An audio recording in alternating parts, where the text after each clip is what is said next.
Very good evening to everyone. Thank you so much for joining us this evening. I'm Neha, Ambassador of Change for GETI, a venture about which we just saw in the video that we played. And I'm very honored and thrilled to have amongst us Dr. Garima Kirola, who is the director and founder of Kidocracy, an edtech venture based in Delhi. And ma'am, recently also, I would like to take this opportunity to highlight that ma'am was a TEDx speaker. I don't know, I'm very excited about this fact for some reason. So I'm just mentioning this. So ma'am is now also a renowned TEDx speaker. And today she'll be talking about a very important and interesting topic, which is basically communicate and connect before you correct, something that we as teachers, parents, and as educators need to really imbibe in our system, in our classrooms, and in our way of dealing with students. So thank you so much, ma'am, for joining us today, and very warm welcome to you. Thank you so much, Neha, for a warm welcome and a beautiful introduction. And thank you, GETI, for giving me this platform. So today's talk is about communicate and I've connect. just added your presentation, so you can take it. Sure. Thank you. So today's talk is all about communicate and connect before you correct. Now, this sentence holds true for everyone, all of us, right? But here in today's session, our focus will be on adolescence. Now, what is adolescence? It is the phase of life between childhood and adulthood, somewhere between 9 to 10 years of age to around 18, 19 years of age. Now, this stage of human development is important because here you lay the foundation of growth, right? Whether it is good health, physical health, cognitive health, or psychosocial health. That is the importance of this particular phase. Now, we all know that adolescence has an impact on the entire life of an individual. Hence, our role as parents, educators, facilitators, it's crucial how we interact with our young adolescents, not only to shape their future, but also the future of our nation. So that is the reason why I have dedicated the whole talk only on adolescence, though it holds true for everyone. So let me ask Neha. Neha, tell me one thing. If you meet someone for the very first time and that person suggests that, Neha, why don't you wear this color? The color that you've worn doesn't look good. So, will you take that advice, Neha? The very first time you meet a person and someone comes up and say, will you listen No, to that person? ma'am. No, ma'am. I'll find No, it very offensive. Yep. exactly. So, whenever if you do not connect with a person, if you do not communicate well, nobody is going to listen. And the same holds true for our children. That if we do not communicate and connect before we tell them what to do, they will not listen. They are just little adults. So it's important that we know how to communicate and connect well. And before we go on, what is the right way? We all know that we should communicate, right? But what is the right way of communicating? There are few don'ts that we should keep in our mind. Because generally what happens, there are a lot of things that we do that kills a communication. And before starting to communicate well, we should know these things that we should avoid to avoid killing that particular communication. So let's go on to see the things that we should avoid. Some don'ts. The first thing is ask probing or interrogating questions. Now, whenever a child comes to you, obviously, as an educator, a facilitator, or a parent, a child comes to you with some questions, some queries, or maybe emotionally high, had some problem. Don't ever go on to ask probing and interrogating. It should look like an interrogation room, right? There shouldn't be a monologue wherein the child says a sentence and then you continue speaking and continue bombarding your knowledge on that child. Don't do that. It somewhere comes across as if you are emotionally cold to that situation the child is facing. So avoid that interrogative session. Next, be too sedate or too assertive. Now, what do I mean by that? Too sedate, that means you are so taken away by those emotions of the child that you are unable to direct the person, the child, in the right direction. Or too assertive, wherein you are telling that the child is wrong and whatever you understood or you are saying is right. So, again, don't be too sedate or too assertive. The next is jump in to fix. Yes, there are times wherein we feel bad and we want to do the thing the right way. Maybe because either we feel bad for the child, we want that to bring that child away from that particular situation, or maybe we are running short of time. So most of the time, this is also seen because we are running short of time. We just want to fix it and move on. Don't do that because then you're not preparing your child well, whether it's your student or your own child. Now, be a superhuman with no negative emotions. See, we should understand as educators or as parents, we are the role model. And these children, they look up to us. Now, if we say that being angry is very bad, being sad is bad, you shouldn't be sad ever. The fact is, there is no day without night, there is no night without a day. Both emotions are important, they are a part of you being human. So it holds true even for us adults. That yes, I'm upset. If you're upset, show that you're upset. And tell the child, we'll talk to you later. I'll come back to you later, slightly upset, not in the right frame of mind to answer your questions. So these are the things that you can do to show that all emotions are fine, whatever is happening is fine. Whether something bad that happened with the child or something that child is upset about, anything that happens, this is important to show that yes, you also have negative emotions, that's perfectly fine for the child to have it. The next one, side with the enemy. Now, this is actually generally true when it comes to your own kids. Well, in class, when there are so many kids, generally we educators don't side with anyone. We try to find a middle way, a middle ground. But when it comes to our own kids at home, we try to have them or do the best. So whatever the other person comes in, the other child comes in saying that your child has done this, and you go on to scold your own child. So this is what should be avoided. This is something that should be avoided. Now moving on to the next one, what we need to do. Now here, my simple thing is all you need to do is love. Now, before we move ahead, let me ask you all, how many of you thought or had that thought in your mind, we know love? And you were like, what is she even telling? So, Neha, did you have that thought in you? We all know that we need to love.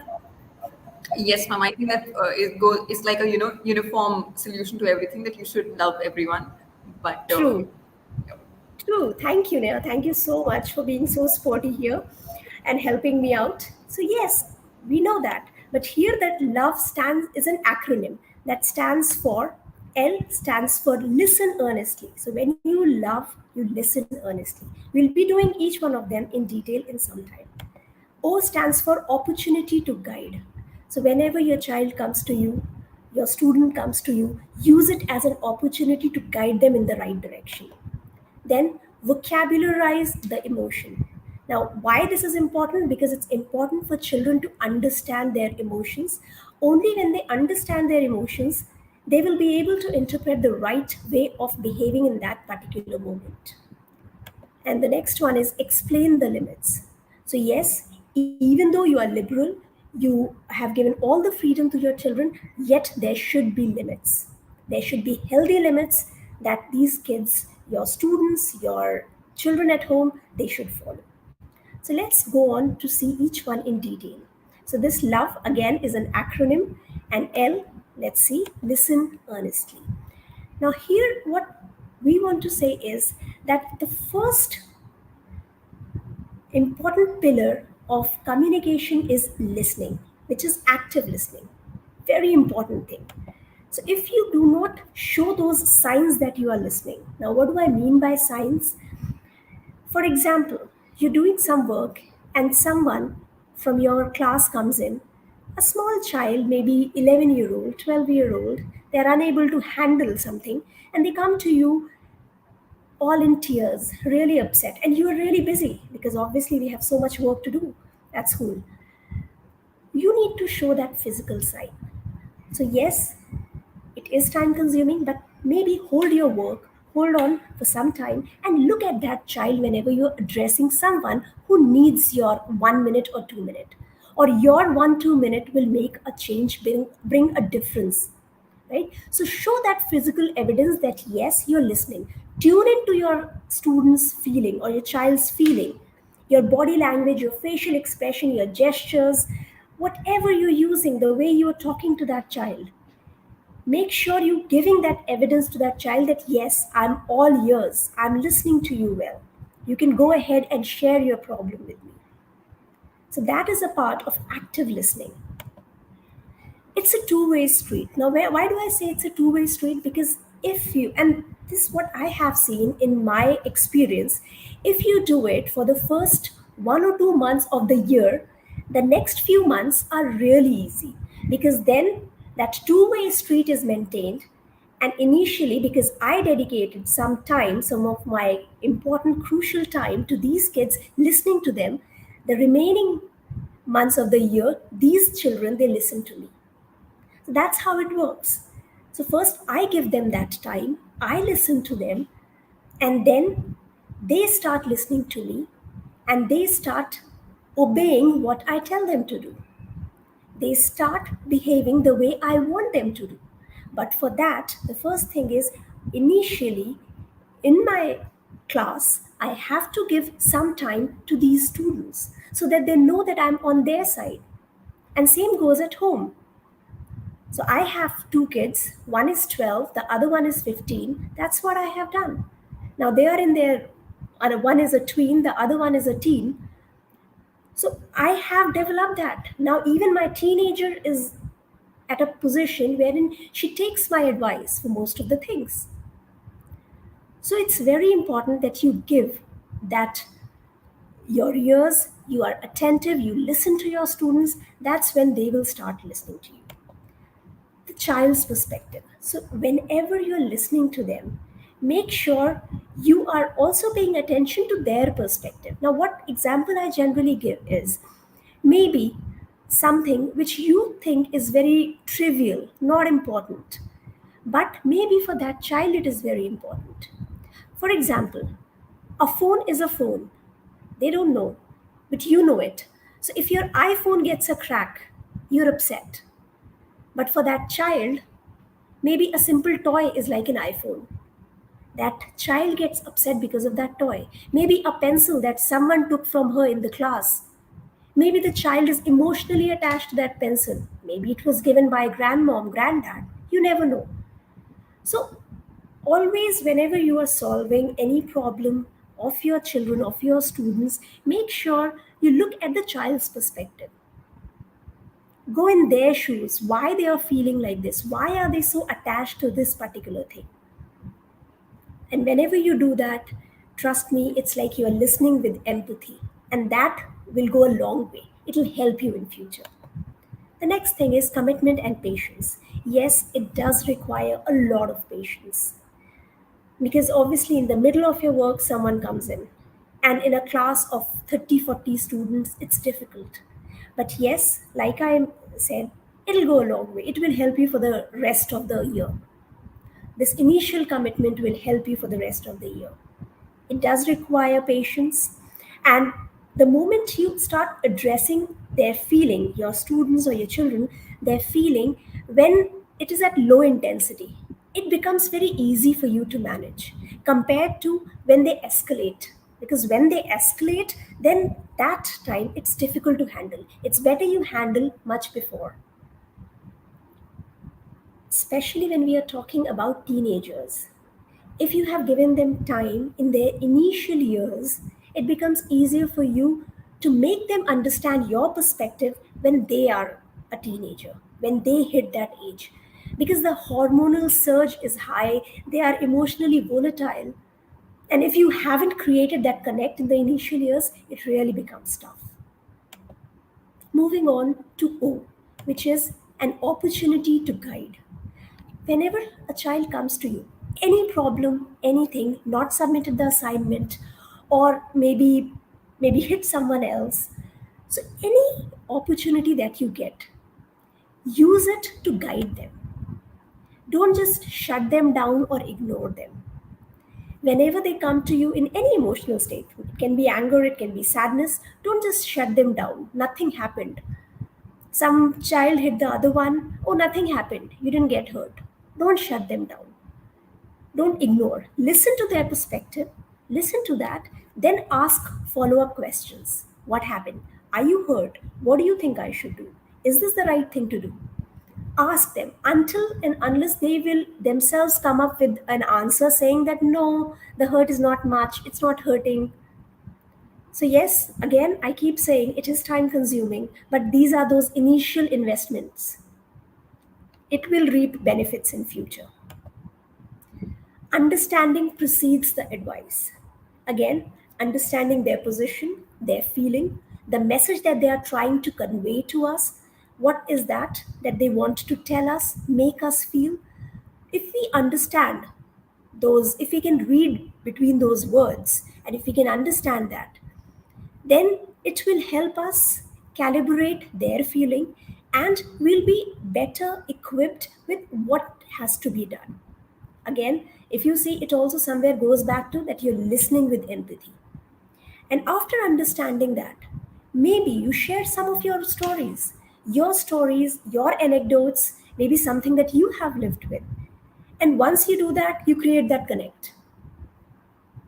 You create the connect, and they are all ready to listen to your advice. So don't just jump to give an advice, understand them, connect with them, and then advise them. Solidify the lesson. Now use it as an opportunity to guide them.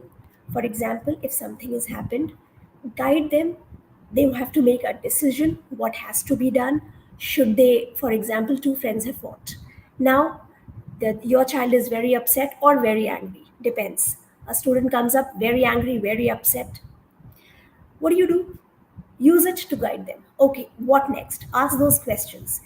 Just give them some suggestions. Okay, these are the three things that we can do. What do you want to do? Right? And let them make an informed decision. Now, their decision can be I will not talk to the person for 2 days. Fine. Let them be like that. Because after 2 days, they'll be fine. They'll come back. Maybe not even 2 days. After 2 hours, they'll be fine. Right? Or maybe they'll say, no, I don't think so. It was a big thing. I can just go ahead and talk. So, as an educator, as a facilitator there, as a parent, we need to solidify the lesson that, okay, this has happened. These are the options that you can take. And in future, if this happens, again, they know that they have these three options and they will choose the best one. That is why it is known as solidify. You have solidified this. Next time when they face it, they know what to do. And they will not need your guidance then. So, someone whom you're guiding at the age of 12, if the person faces the same problem at 14, 15, 16, they know what to do. Act as their confidants and allies. It's very important. I have seen, I had those teachers who have really helped me come out of my self doubts. That is the reason when I chose being an educator. I was because I was inspired by them. They motivated me to give my best because there were teachers who actually changed my life. I was living in those self doubt and they knew it. They knew how to bring me out of that negative spiral. That is the thing that you need to work as their ally. They should know that whatever you are doing, whatever you are suggesting, it's in their best interest. So always act as their ally. The moment they start feeling like that, they'll always be ready to take your advice. And that I have seen in my own personal life. Moving on to the next one. Vocabularize the emotion. Now, what do I mean by vocabularize? That just means give a name to that emotion. Because most of the time, with emotions, we just understand happiness, sadness, anger, but there are many things in between too, right? So, for doing that, and that goes even for teens, personal experience that even goes for teens. How do you do that? How do you help your child do that? Validate their feeling. Validate how they are feeling. And here, how do you validate? Again, listening plays an important role. Listen to their side of the story. Listen to what is going on in their life. Because now, as they grow, they are above happiness and sadness. They are more towards jealousy, insecurity, to frustration. They are frustrated over things. They are jealous because their best friend is talking to someone else. They are insecure because maybe they have a crush on their friend. Now I'm talking about teenagers. So they are insecure, or they are insecure of their grades. Even I'm talking about even the toppers. Yes, they might have bagged the first position, but they are insecure. What will happen the next time? Because the one who's just behind them might overtake. So these are the feelings that needed to be addressed. As educators, as facilitators, it's important that we teach our kids that they need to compete with themselves where they were and where they are now, not with people around. Everyone has a different situation. There's no level playground. So that is the reason we need to validate. And for younger kids, even 8, 9-year-olds, they don't know why they are feeling like this. You must have seen that they are either very angry and in maybe half an hour, they're just perfectly fine. So there also, we need to validate their feelings. Happiness, sadness, anger, they are basic emotions, right? So as they grow, they face different situations in life and they experience these different emotions, which actually becomes even difficult for them to interpret. So as educators and parents, it's important for us that we do that. We do that and we create that connect with them. Describe and label. Now, when I say describe and label, the child comes to you, tells everything about, for example, recently one of my students came in saying that had a bad experience, maybe because someone scolded, some other teacher scolded her because she hasn't done her work. I just heard it. And then, after listening to the whole thing, describe that emotion, that feeling, that incident in your own words, just to show that you were listening to all that carefully, you were listening to it earnestly, empathetically, and after that, you label. How do you feel now? You feel upset about it, right? And then you label and tell them the right words. So it's not that you are sad. Along with sadness, you're upset because you're not that type of child who will not do the assignment. So you are upset about it. And then why haven't you done that? What is it that we can do? Was the teacher right? Okay, maybe the teacher misunderstood. Maybe you were not right or you did not communicate well. So, okay, these are the areas we need to work on. Okay. And I will just ask questions. That student came up with all those answers. So, here, yes, we need patience, restraint, kindness in dealing with, but it's worth it. It's worth it. Moving on, give credence to their experience. Now, when they share something with you and you listen to them and you acknowledge that yes, it's okay to feel like this. For example, now let me take an example of home. Right, at home there are two siblings. It's the birthday of one of the siblings. That sibling gets all the gifts, the other one feels jealous. Now the other one happens to be an older one. Now older one feels jealous. So you say, no, no, you shouldn't be jealous. It's fine, it's an emotion. Why do you say so? You don't have to. So as parent I would rather say, yeah, I know it's her birthday and she got all the gifts, you didn't. So you are jealous. I think, yeah, when I was younger, I also used to feel, but then I realized that, okay, on my birthday, I also got all the gifts. Now, I did not tell her what to do, rather, I shared my own story. So, the moment you share your own story, you create that connect. You share that story, you create that bond, right? This was one example. Other example can be not scoring good marks. Someone who did not score good marks comes running. And when I say good marks, it can be maybe 19 out of 20. For 1 mark, the child is really sad and upset. Crying and cribbing over that 1 mark, for us, it's nothing. It's too trivial to discuss. But for that child, it's too much. So share a story from your life. Create that bond. And after you create that bond, make sure that they understand and they label that emotion, why they are feeling like that. All the things related to that emotion. Give all the emotions a name. And as we grow, as these kids grow, you can change the words. The words keep on changing, the words keep on adding. Add those new words to their kitty. How do we get those words? Well, you can find those emotional wheels all over the internet, and there are very basic ones, then there are advanced ones. So we can get that and we can use those words to equip our children to at least talk about their feelings in the best way possible. Until and unless they're able to communicate, tell us how they're feeling, it would be difficult for any adult to understand because we do not have that much time 24 by 7.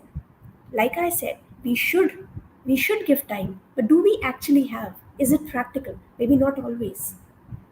Maybe not always. So what we are doing is we are giving them time and we are also giving them tools to handle it. And as we go, I will tell some more things about it. Now comes explain the limits. This is very important because we talked about listening to them, always not shouting at them, and accepting whatever they feel. But that does not mean that we do not have healthy limits. Healthy limits are important for growth.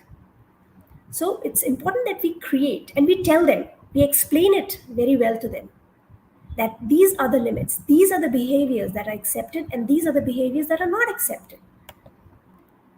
First thing, understand that it is their feeling, not the behavior. So the problem here is their feeling, not the behavior. So when I'm telling them that how they are behaving, so it's because of the feeling, not that their personality is wrong or their character is wrong. So whenever I'm talking to my students, to my children, I do not talk about their personality. You are a this person, you are a that person. No, they are not. It's just a fleeting moment where they are behaving like that. So I'm not at all targeting on their personality or character. They all are good. At that moment, something happened that triggered them into acting like that. Use this time to judiciously use your anger to discipline them. Now, child behaves in a bad way, you get angry. Should you not be angry? No, that's an emotion. You should. But how do you use it? That is important. You use it to discipline the child, not to target on their personality, not to target on their character. Let me tell you, this is again, like I said, share stories, a personal story. My own daughter faced this once. Someone said something because of her slow eating, and 5 years, 6 years down the line, she still remembers that. So never ever attack the kid's personality. Now, that someone might have said because the person would have been angry. But again, that was a lesson learned for me as an educator, that we need to change our choice of words when we are dealing or when we are interacting with these young minds. We should tell them what are the ways that they should not express their emotions. Now, for example, no matter how upset you are, no matter how angry you are, no matter how sad you are, it is very important we tell our teenagers that you are not allowed to hurt yourself or someone else physically or psychologically. You're angry with your friend, you're angry with your sibling, go ahead, show your anger, but not physically, not psychologically. Just communicate the problem, communicate why you are angry, communicate why you are upset, but you are not to hurt your friend or yourself. Just because you're upset about something, you're hurting. No, no self infliction of any sort. And never ever hurt psychologically anyone. Your friend, yourself, please don't.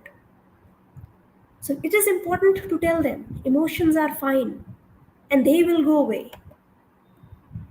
Then, if you do not do this, what to do?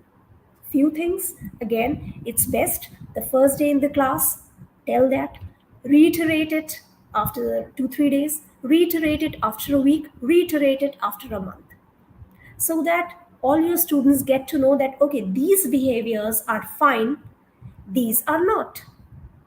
So maybe we have a green light that okay, I can express my anger or sadness like this. A yellow light, it's not allowed, but maybe once in a while if a child does it, that's fine.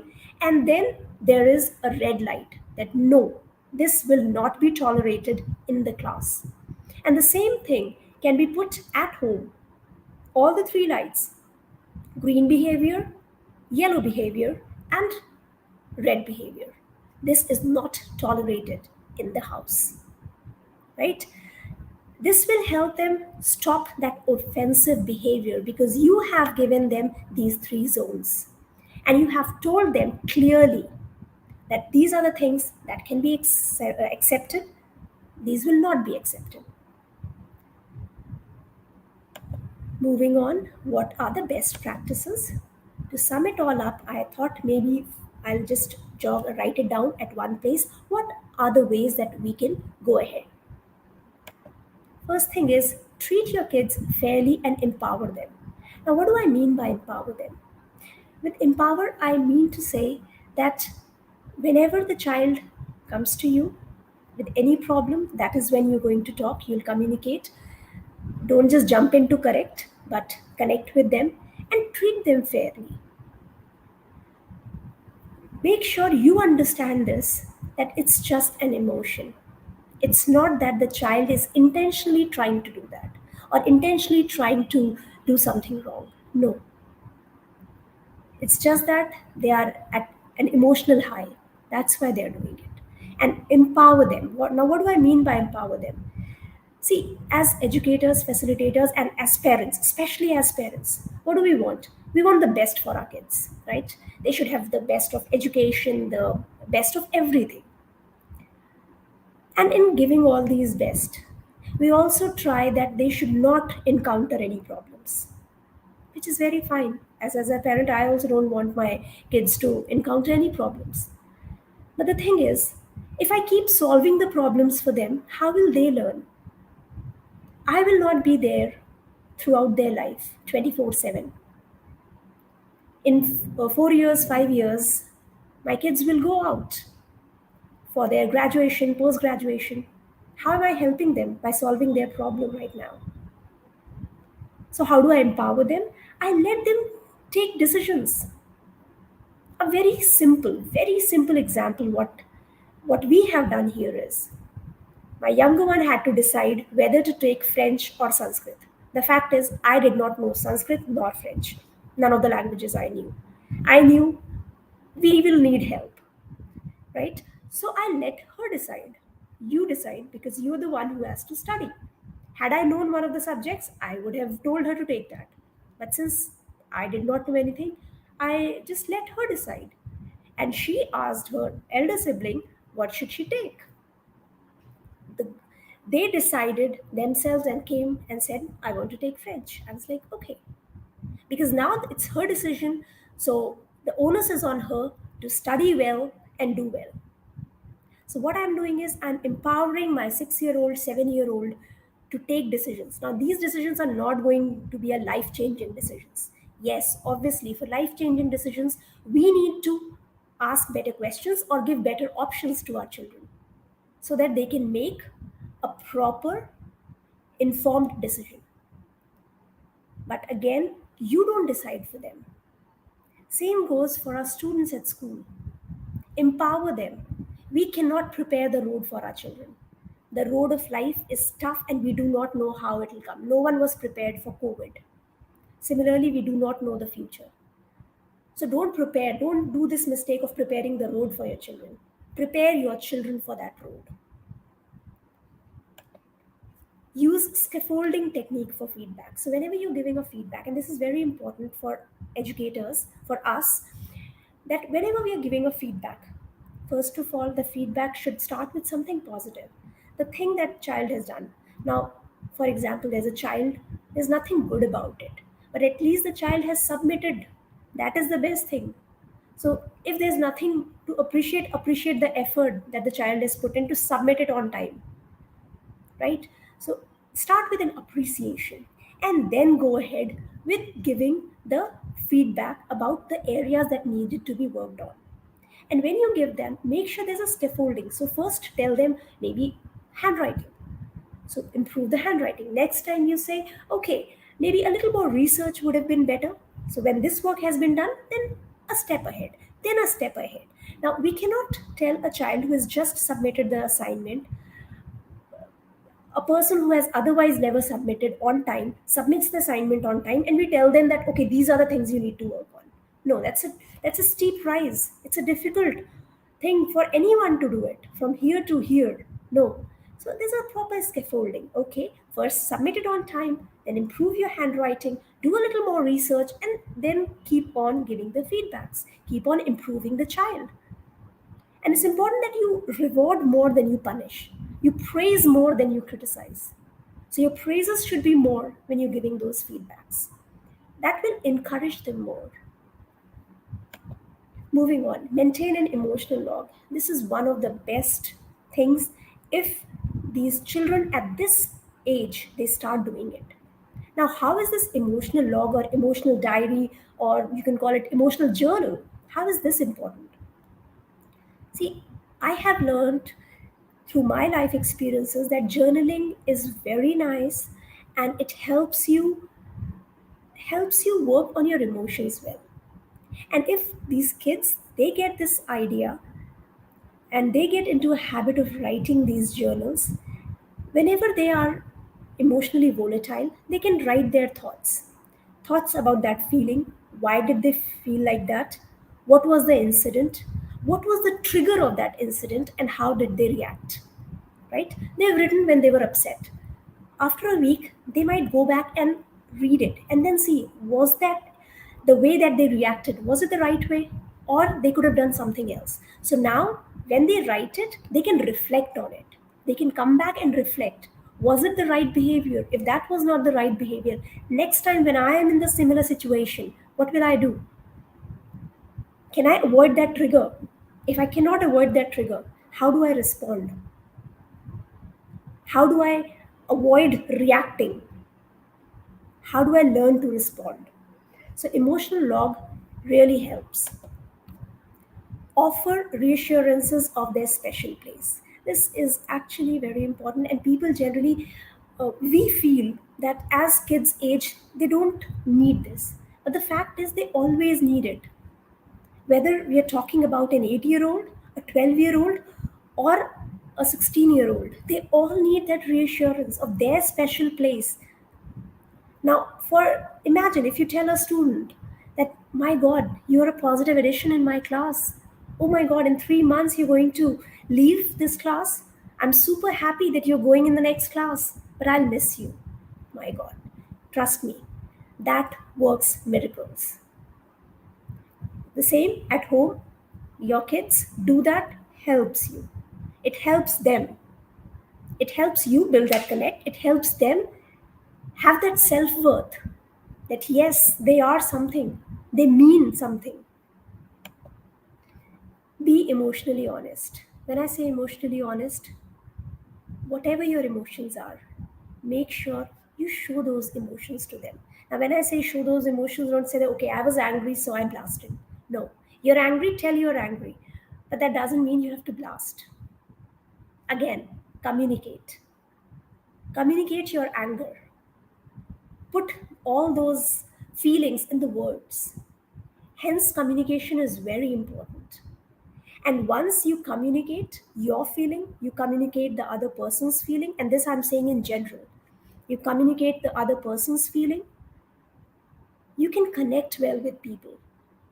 I know how easy it is to connect with people when they are emotionally low.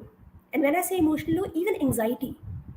You go for a job interview, people are anxious there.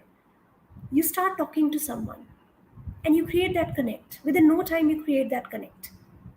So it's not only for children, it's even for adults. You communicate, you connect. And that is when, once you have connected, you are in the right position to correct them. As it is said by American author, salesman, and a motivational speaker, Zig Ziglar, Zig Ziglar rightly said, in many ways, effective communication begins with mutual respect that inspires and encourages others to do their best. So, yes, if you're able to communicate effectively, you're able to connect with them, you create that mutual respect wherein you inspire and encourage others to do their best. So, as educators, what else do we need? We inspire, we encourage, we motivate our students to be their best version. And I think that is what all the educators and facilitators want. With that, thank you.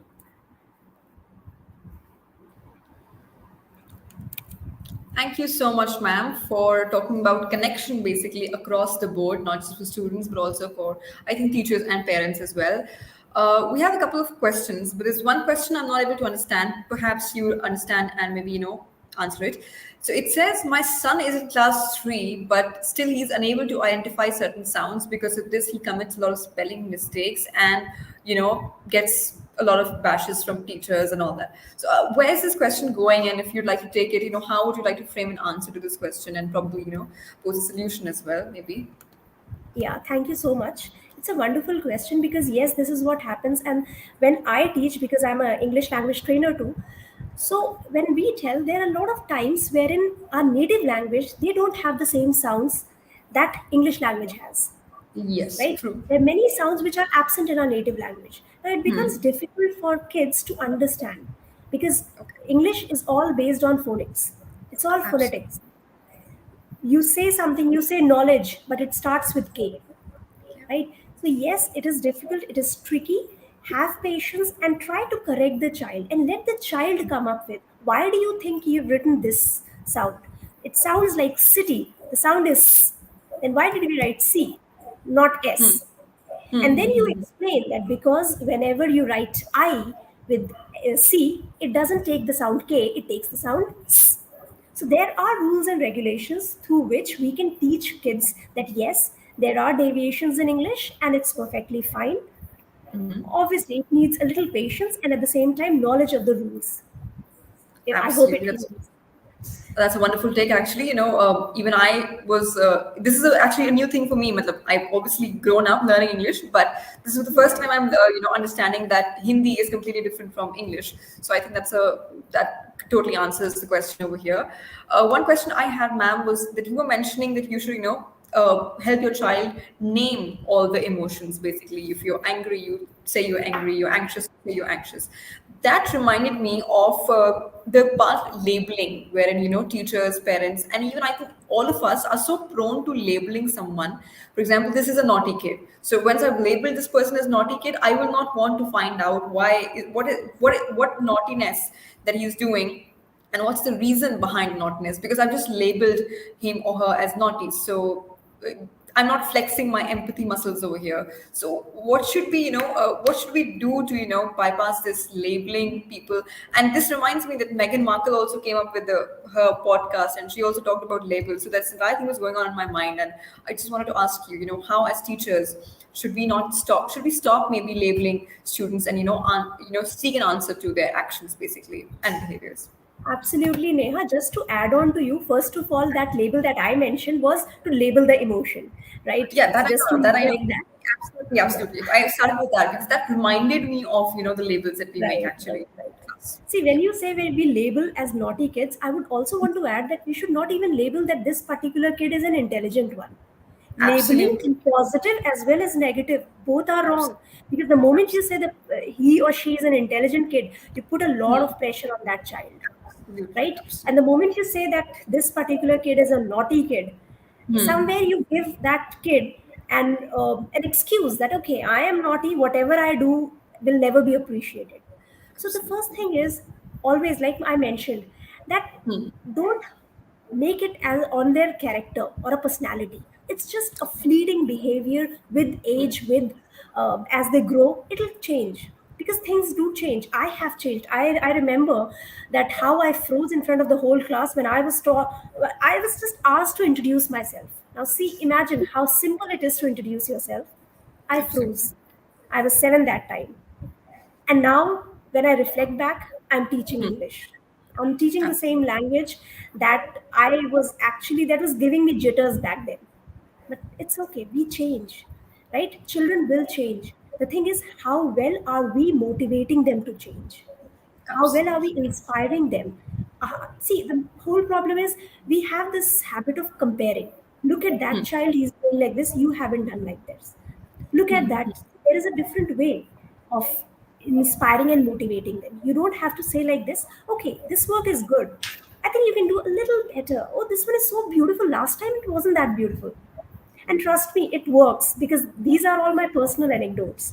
It works. I have seen my students are there, and a student joins in the English class saying that I hate English because, and then the question that they ask, that Tamil is my native language. I like it. Why do I have to learn English? Right? And my first answer to this question is, Bache, if you will not learn English, how will you talk to me? I will miss you. Don't you want to talk to me? That is how Absolutely. I start the conversation. And 1 year down the line, the kid not only loves English, scores the maximum in that, and has also started giving Olympiads. So for me, that whole thing is a feedback. And now I know, okay, this thing worked for me. See, as educators, we do all this trial and error thing.